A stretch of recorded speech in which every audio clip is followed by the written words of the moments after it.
Yo, yo, yo, Nelson George with another Follow the Sound. I am in Times Square. I'm on the corner of Broadway and West 49th Street. And this building, it's called the Brill building. And it has one of the most legendary and lengthy sort of histories in American music of any building. That's the beautiful Art Deco entranceway over there. There's a fantastic, walking down the hallway, there's an amazing kind of throwback to the 30s. 40s. The Brill building, okay. There's so much to say about it.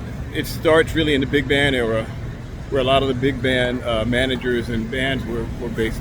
Benny Goodman and a lot of other folks, Tommy Dorsey and his people worked out of here. But it's probably most famous for its run in the 50s, 60s, when it was really the home of pop songwriting.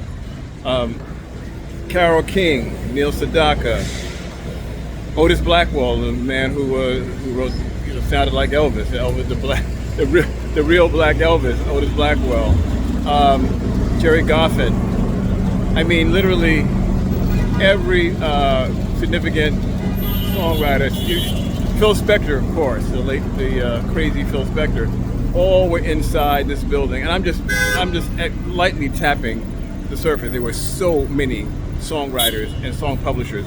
Don Kirshner, who became famous for Don Kirshner's rock concert, years later, had Al Don Music, which had most of these songwriters signed to him. So it was just a machine of publishing. Later on, after that it peaked, there was a lot of film. I went to a lot of post-production meetings here in the into the 90s.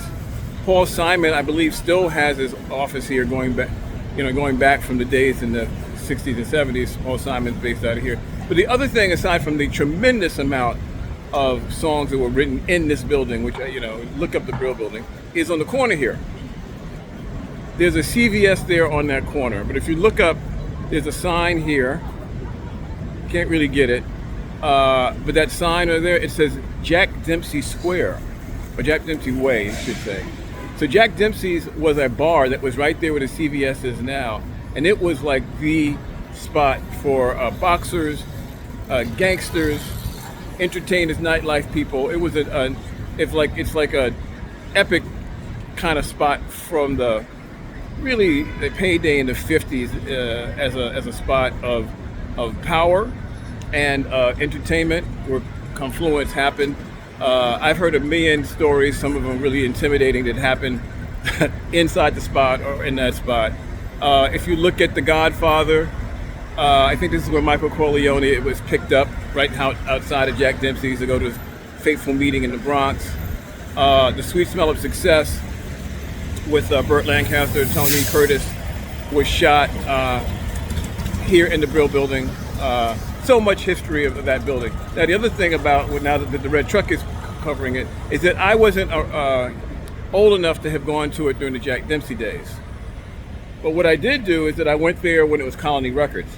And so that same spot that was Jack Dempsey's for decades was Colony Records, one of the best record stores I've ever been to. It was right here in the same location as what Jack Dempsey's was.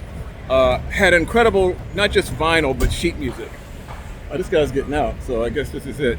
I'm gonna walk over here real quick to get a little, let's see if he's gonna get a little, yep, he's parking like this. Hold on. Okay.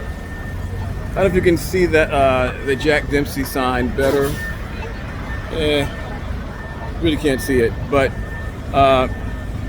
just an amazing spot. So this spot has a lot of connection to me. When I was a young guy, I'd come over to that, where that CVS is, and hang out.